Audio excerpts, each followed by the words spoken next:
사랑하는 여러분, 하나님은 오늘도 여러분의 믿음을 보고 싶어 하십니다. 가정에서, 일터에서 하나님을 의지하시며 하나님의 이름을 높여드리시기를 예수님의 이름으로 축복합니다. 오늘 주신 하나님의 말씀은 마태복음 17장 14절 말씀부터 27절 말씀입니다.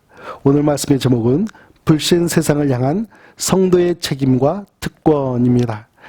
예수님과 세 명의 제자 베드로와 야고보, 요한이 기도하러 올라갔던 변화산에서는 예수님께서 본연의 모습을 보여주시면서 황홀한 경험을 할 수가 있었습니다. 그러나 산 아래에 있는 제자들의 현실은 무력함 그 자체였습니다. 14절 말씀부터 16절 말씀입니다. 그들이 무리에게 이르매 한 사람이 예수께 와서 꿇어 엎드려 이르되 주여 내 아들을 불쌍히 여기소서. 그가 간질로 심히 고생하여 자주 불에도 넘어지며 물에도 넘어지는지라. 내가 주의 제자들에게 데리고 왔으나 능히 고치지 못하더이다. 한 사람이 간질로 고생하는 아들을 예수님께로 데려왔습니다. 제자들이 고치지 못했었기 때문입니다. 예수님은 제자들과 사람들을 향해서 믿음이 없고 패역한 세대라며 꾸중을 하십니다. 이 사람들이 여전히 불신앙을 가진 이유, 그 이유는 예수님께서 지금까지 보여주신 기적과 증거들이 불충분해서가 아니라 진리를 귀담아 듣지 않고 여전히 자신의 고집을 부리고 있었기 때문입니다. 예수님은 그 자리에서 귀신을 꾸짖으시고 그리고 아이는 나음을 입게 되죠. 우리 20절 말씀을 보겠습니다. 이르시되 너희 믿음이 작은 까닭이니라. 진실로 너희에게 이르노니 만일 너희에게 믿음이 겨자씨 한 알만큼만 있어도 이 산을 명하여 여기서 저기로 옮겨지라면 옮겨질 것이요 또 너희가 못할 것이 없으리라. 예수님은 상황에 위축되어 버린 제자들의 믿음을 연약한 믿음이라고 말씀하시면서 겨자씨와 같은 믿음이 있어야 한다라고 가르쳐 주십니다.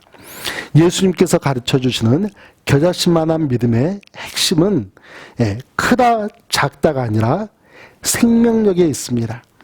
겨자씨만한 믿음에도 생명력이 있으면 새가 둥지를 틀 수 있을 만큼 큰 나무가 될 수 있지만 아무리 큰 씨앗이라고 할지라도 생명력이 없다면 아무 쓸모가 없는 것 아니겠습니까? 오늘 여러분에게 축복하기는 생명력 있는 믿음이 여러분의 마음에 자리 잡고 계속해서 성장하기를 예수님의 이름으로 축복합니다. 우리 24절과 27절 말씀을 보겠습니다. 가버나움에 이르니 반세겔 받는 자들이 베드로에게 나와 이르되 너희 선생은 반세겔을 내지 아니하느냐. 그러나 우리가 그들이 실족하지 않게 하기 위하여 내가 바다에 가서 낚시를 던져 먼저 오르는 고기를 가져 입을 열면 돈 한 세겔을 얻을 것이니 가져다가 나와 너를 위하여 주라 하시니라. 여기에서 반세겔을 받는 자들은 로마를 위해 세금을 걷는 세리들이 아니라 오직 성전을 위해 율법에 부과된 대로 돈을 거두어 들인 일에 종사하던 그런 사람들이었습니다. 25세부터 50세까지의 모든 유대인 남자들은 매년 이 성전세를 내면서 성전의 유지와 보수 비용으로 사용을 했던 것이죠. 우리가 읽지는 않았지만 예수님과 베드로의 대화는 참 재미있습니다. 세상 임금들이 세금을 자녀들에게 받느냐 아니면 타인들에게 받느냐 하는 예수님의 질문에 베드로는 타인들에게서 받는다라고 대답을 합니다. 예수님께서 왜 이 이야기를 하셨을까요? 성전의 주인이신 하나님의 아들 예수님은 성전세를 내실 필요가 없다는 것입니다. 오히려 성전세를 받으실 분이 바로 우리 주님이시죠. 그럼에도 불구하고 십자가 순환과 죽음이라는 마지막 사명을 위해서 다른 사람들과의 불협화음이 일어나지 않도록 하기 위해서 성전세를 내기로 하십니다. 그렇지만 이 과정에서도 예수님 자신이 하나님의 아들이시며 메시아라는 사실을 다시 한 번 더 제자들에게 인지시켜 주시기 위해서 기적적인 방법으로 성전세를 예비하십니다. 사랑하는 성도 여러분, 세상은 여전히 예수님에 대한 불신앙과 그리스도인들에 대한 적대감으로 가득 차 있습니다.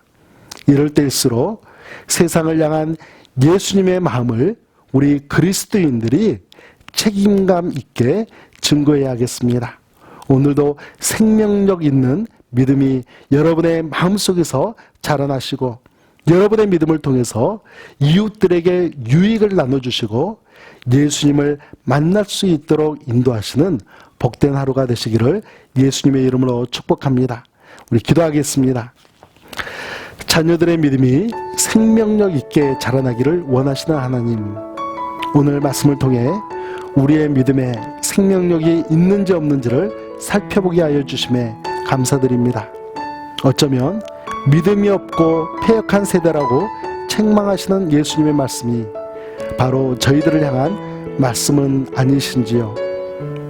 다시 한번 예수님을 바라보면서 주님의 보혈과 십자가의 은혜를 통해 강건하고 생명력 넘치는 믿음으로 성장할 수 있도록 인도하여 주시옵소서.